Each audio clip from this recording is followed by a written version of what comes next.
Hello, my name is Walter Stone, and I teach math at North Shore Community College.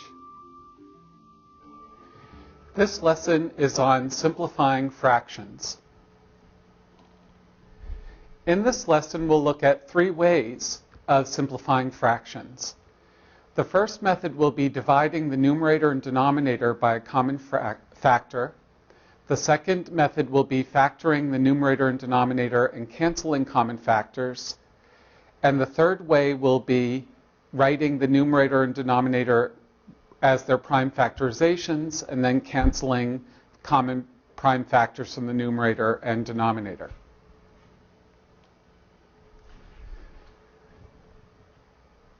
The first example will work with reducing 16 over 24 by dividing the numerator and denominator by a common factor.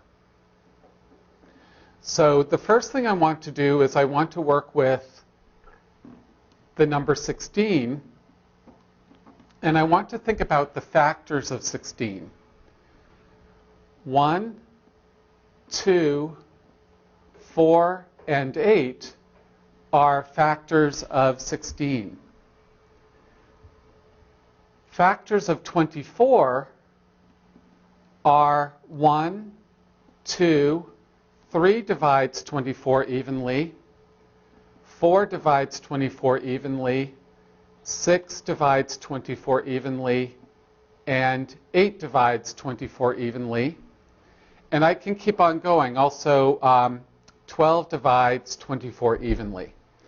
But when I look at the two lists of factors of 16, 8 is common, and it's the largest number that's common. So 8 is the greatest common factor of 16 and 24. So when I reduce the fraction, I'm going to divide both the numerator and denominator by 8, and I will get a reduced fraction. So 16 over 24 I can write as, I can divide 16 by 8 in the numerator, and I can divide 24 by 8 in the denominator. And so I'm dividing by this greatest common factor of 8. 16 divided by 8 is 2, and 24 divided by 8 is 3. So I've reduced this fraction to 2/3 because I divided by the greatest common factor of 8. And 8 is the greatest common factor of 16 and 24. So that allows me to get the fraction in lowest terms. So 16 over 24 is equal to 2/3. Now I'd like to use the second method. I can now rewrite 16 over 24 by factoring the numerator and denominator. And in the previous method, I saw that 8 was the greatest common factor of 16 and 24. So I can rewrite 16 as 8 times 2, and I can rewrite 24 as 8 times 3. And that greatest common factor of 8 can be canceled from both the numerator and denominator. Now I can think 1 times 2 is 2, and 1 times 3 in the denominator is 3. So this fraction reduces down to 2/3. So I factored out that greatest common factor of 8 in both the numerator and denominator, and we were able to cancel those factors. Now in the third method, we can use prime factorization. And this works when we have larger numbers. So 42 and 56 are larger. We're getting toward larger numbers, so working with prime factorization and canceling common prime factors may be helpful. So I'm going to first work with the number 42, and I'm going to use a factor tree to get the prime factors of 42. 42 I can think of as 7 times 6. and 6 is 2 times 3. So I can write 42 as 2 times 3 times 7. 56, when I factor 56, I think 7 times 8. And 8 is 2 times 4, and 4 is 2 times 2.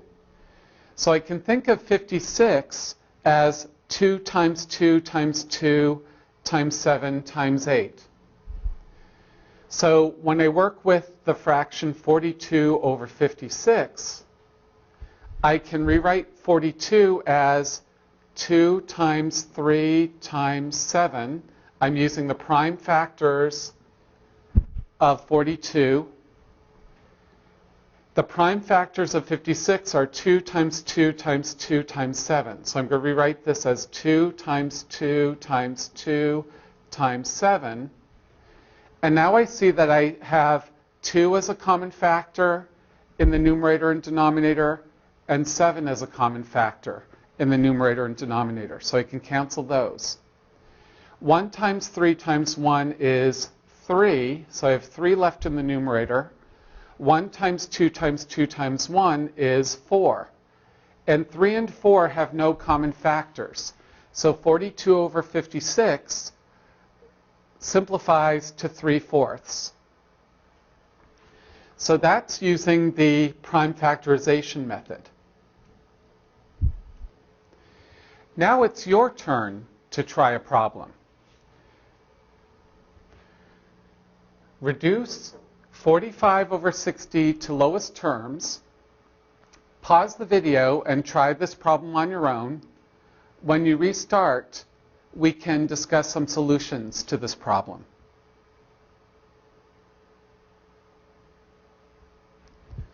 So suppose I want to use method 1. I can reduce by dividing the numerator and denominator by the greatest common factor of 45 and 60. The greatest common factor of 45 and 60 is 15. So we can divide the numerator by 45 by 15, I'm sorry, 45 by 15, and take 60 divided by 15. 45 divided by 15 is 3, and 60 divided by 15 is 4. So 45 over 60 reduces to 3/4. Using the second method, we can write 45 as 15 times 3 and 60 as 15 times 4. 15 is a common factor that we can cancel from the numerator and denominator, and we are left with 3/4 as the simplified fraction. Great. We can also do the prime factorization method. 45 is 9 times 5. So we can think of 45 as 3 times 3 times 5. 60 is 15 times 4. That's 15 we can write as 3 times 5, and 4 we can write as 2 times 2. So we've broken 45 and 60 into their prime factors. We can then cancel the 3's from the numerator and the common factors of 5 from the numerator. And we're left with 3 over 2 times 2, which is 4. So we have a simplified fraction of 3/4. So in any of the methods that we choose, we are successful if we reduced 45 over 60 to 3/4. Okay, so keep practicing, and I will see you soon.